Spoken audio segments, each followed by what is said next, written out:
Información precisa, completa, veraz, objetiva e independiente. Directo a tu pantalla. Voz de América en RCR 750.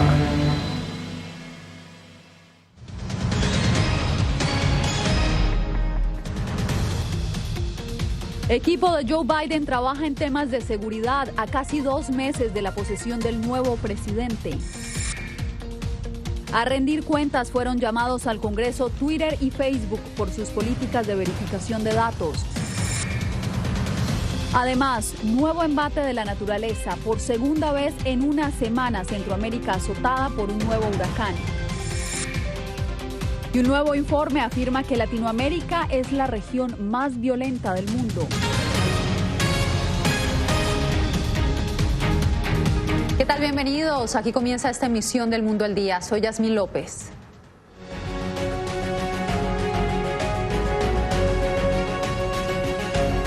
Este martes, Joe Biden y Kamala Harris se enfocaron en la seguridad nacional de los Estados Unidos, mientras siguen escogiendo a los miembros de su equipo de trabajo. La tarea se lleva a cabo a pesar de no tener acceso a recursos federales o información de inteligencia, la cual está ligada a que su victoria sea reconocida por la administración Trump.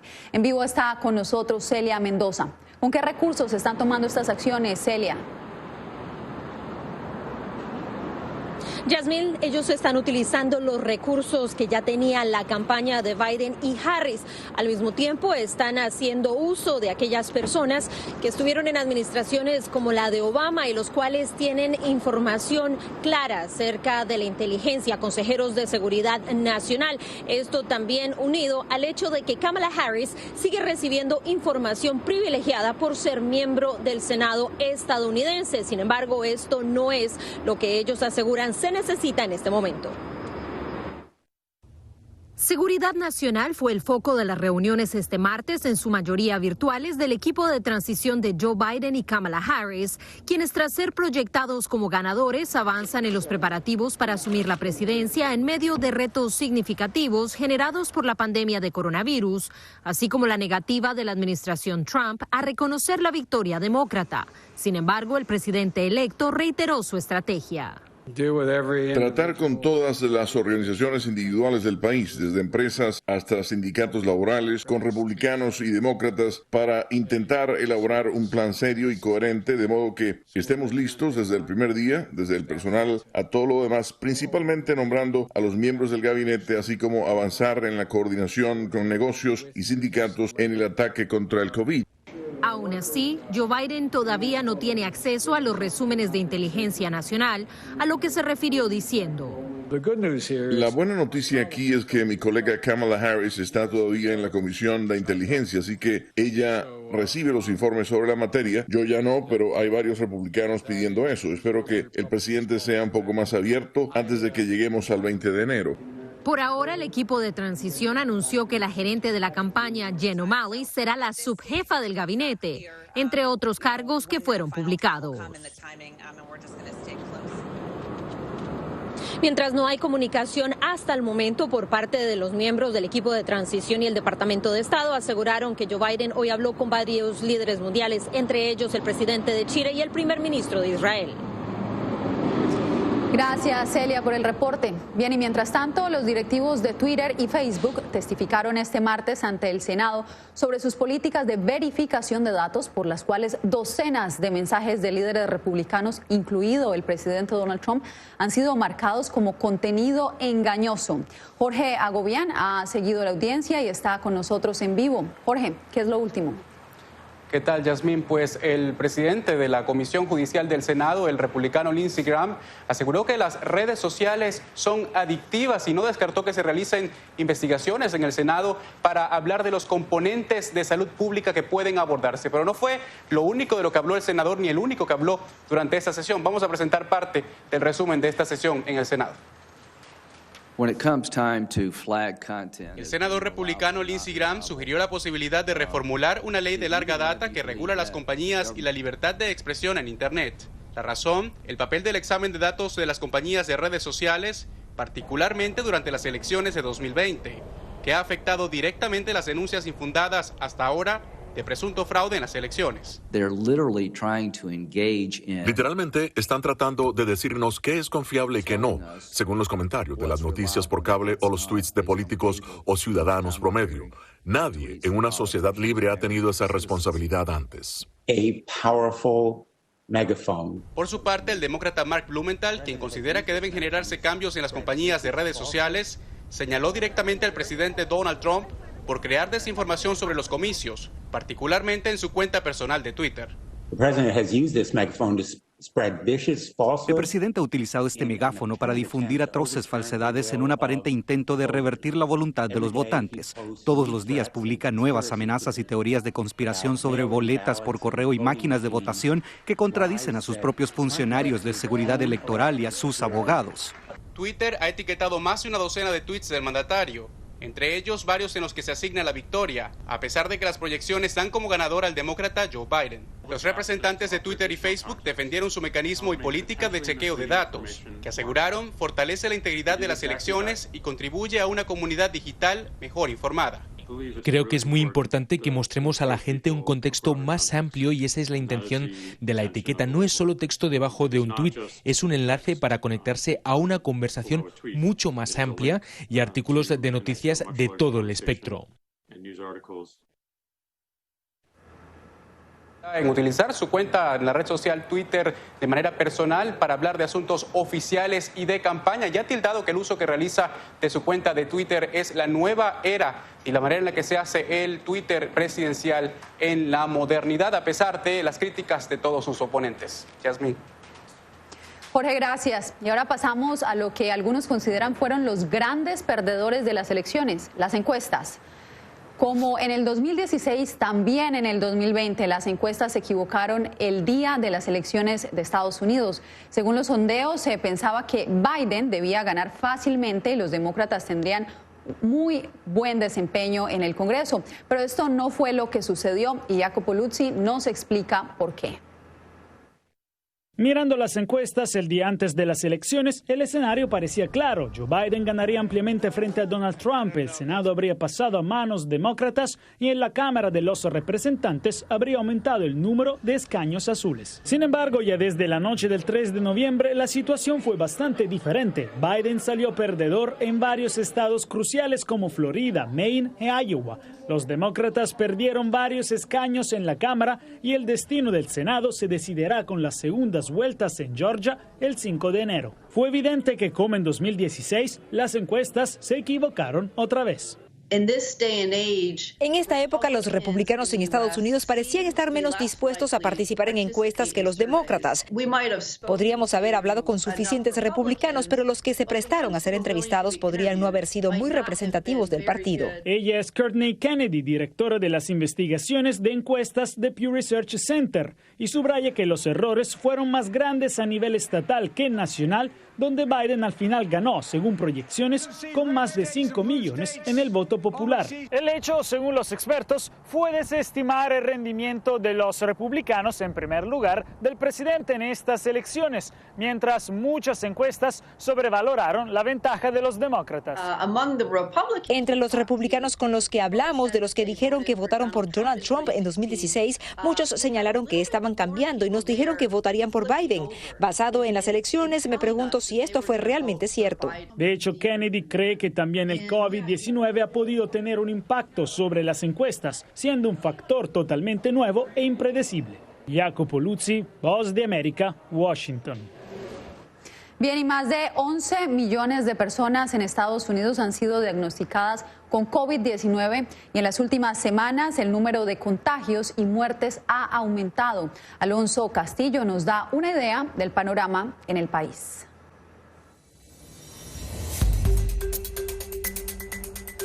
De costa a costa y como la espuma van subiendo los nuevos casos confirmados de COVID-19 en Estados Unidos. En Florida, según cifras del Departamento de Salud, el domingo se registró la cifra más alta reportada desde el mes de julio. Vicky Pérez, directora de cuidados intensivos del Hospital Jackson North Medical Center, nos contó lo que está presenciando. Por las últimas 2 y 3 semanas, yo estaba en 2 a 3 pacientes.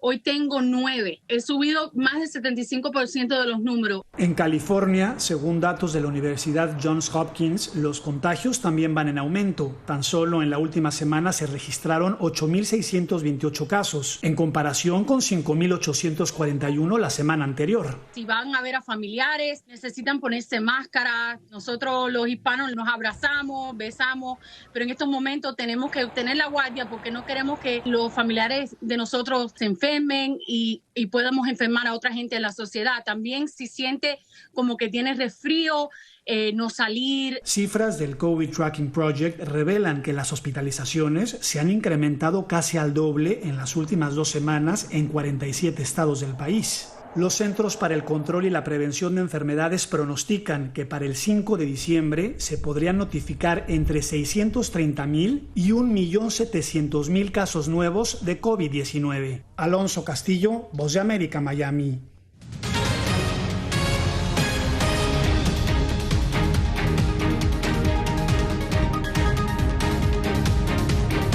La fuerza del huracán Iota ha dejado grandes inundaciones en la costa Caribe Norte y el Pacífico Sur de Nicaragua, según informaron las autoridades gubernamentales de ese país.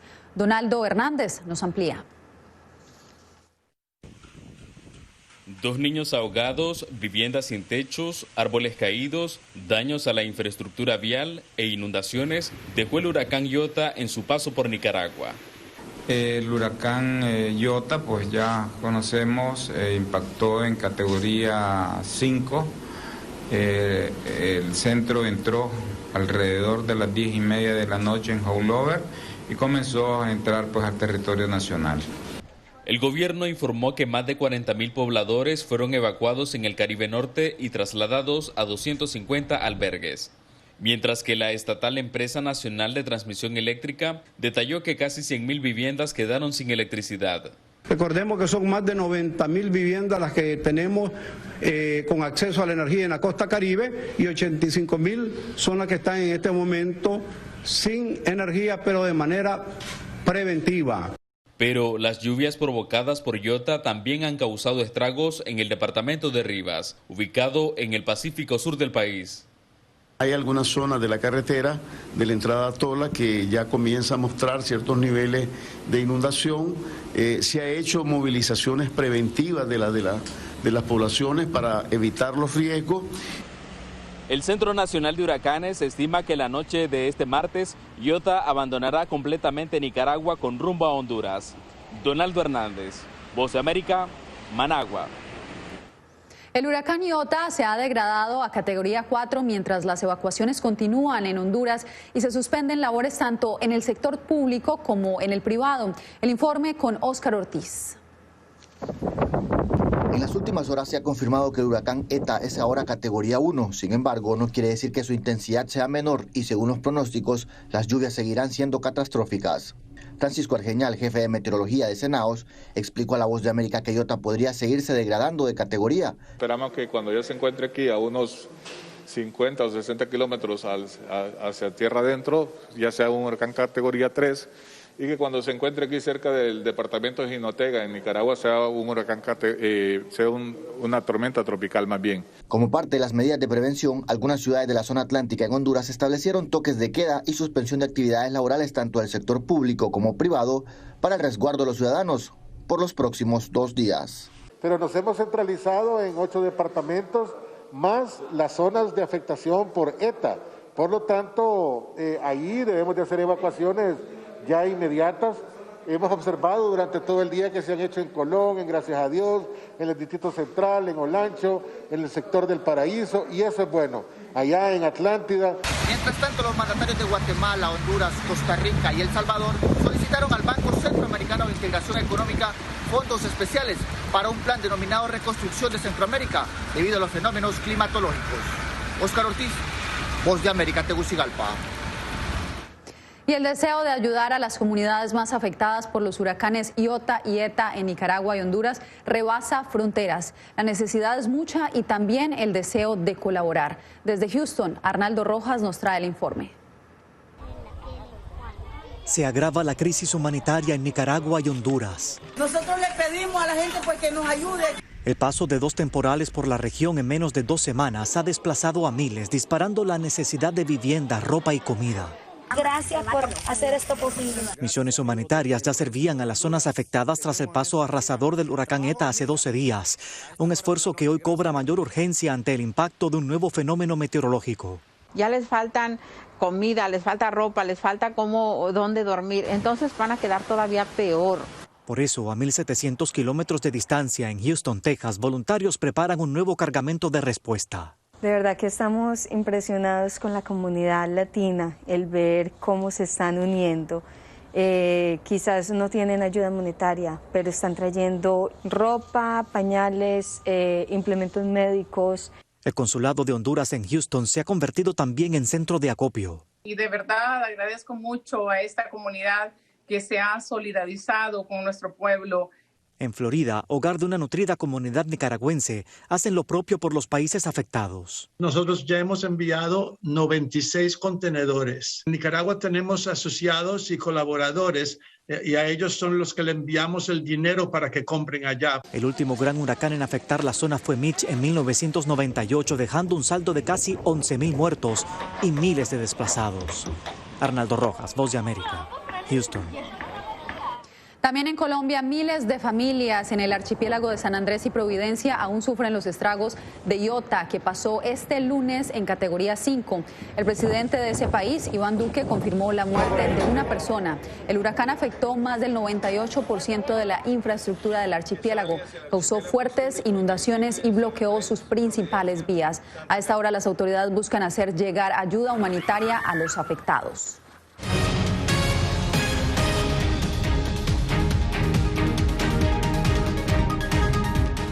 Latinoamérica es la región más violenta del mundo. Según un estudio, en Brasil, Colombia, México y Venezuela se cometen 1 de cada 4 asesinatos del planeta. Las 50 ciudades más violentas del mundo, 43 son latinoamericanas. Jair Díaz analizó con expertos estas cifras. Estas imágenes describen por qué Latinoamérica es el continente más violento del mundo. Según un estudio del Instituto Igarape, en esta región se comete 1/4 de todos los asesinatos del planeta. Reúne desde el año 2000 y a cierre de 2019 más de 3 millones de personas que murieron de forma violenta. Esto lo que nos indica es que cerca del 36% del total de las muertes violentas de todo el mundo están en este territorio, a pesar que Latinoamérica no tiene más del 15% de la población global. Para el experto en seguridad ciudadana Andrés Nieto, el problema se basa en las políticas gubernamentales en América Latina. Es que los gobiernos latinoamericanos no tienen una política de seguridad, convivencia, justicia y orden público clara. Confunden el crimen organizado con la delincuencia organizada con la violencia endémica. La Voz de América consultó al analista en seguridad internacional John Marulanda, quien puntualizó que no toda Latinoamérica es violenta, sino puntos focalizados. México, Brasil, Venezuela, el Triángulo Norte de Centroamérica con Honduras, Colombia, son países que por esa relación por cada 100.000 habitantes que tienen de homicidios, pues ponen el continente en muy alto riesgo. El análisis de los expertos señala que el problema de seguridad en América Latina es originado en el narcotráfico. Jair Díaz, Voz de América, Bogotá. Tras violentas revueltas, sucesivos presidentes en un corto periodo y un vacío de poder, juró el nuevo mandatario de Perú, Francisco Sagasti, con la promesa de gobernar por consenso. Cintia Garreta, de nuestra afiliada ATV, nos informa desde Lima.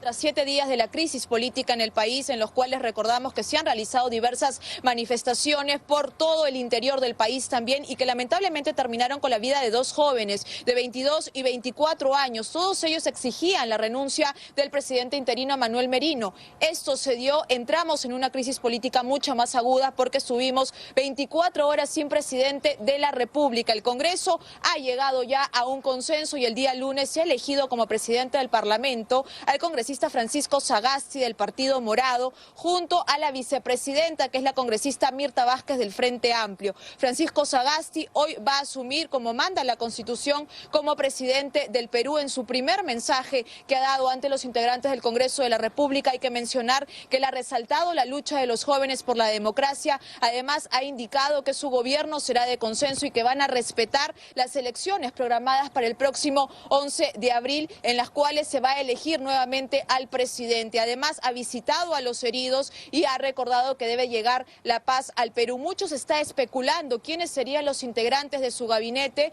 Lo cierto es que ha indicado que será también un gabinete de consenso. Y hoy en la tarde también conoceríamos quién sería el presidente del Consejo de Ministros. Es la información que tenemos respecto al panorama político y la crisis económica que también se viene viviendo. Les informó Cintia Garreta del Grupo ATV para La Voz de América.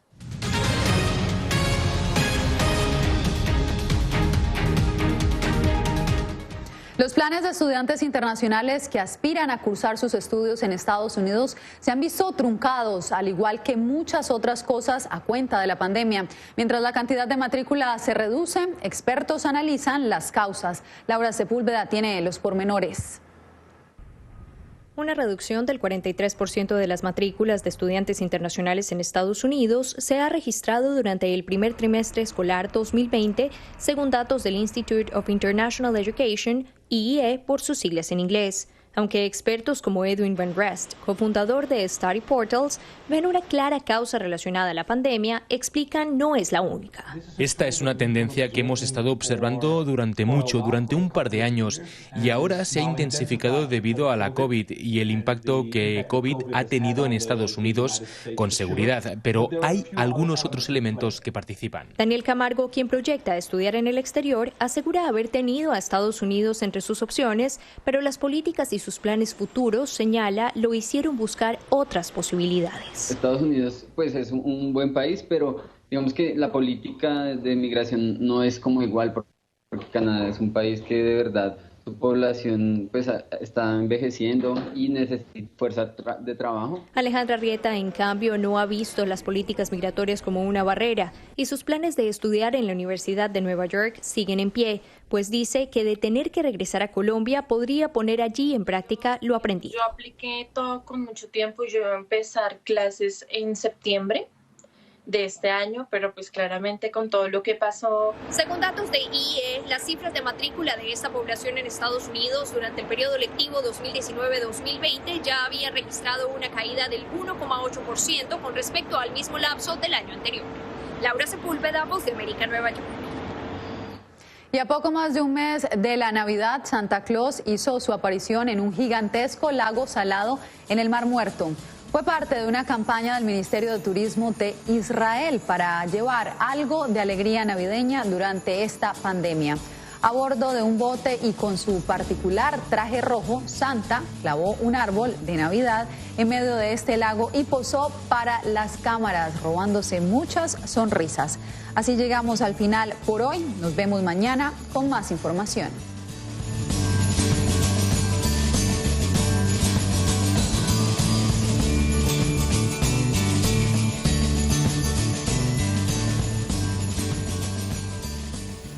Radio Caracas Radio presentó Voz de América.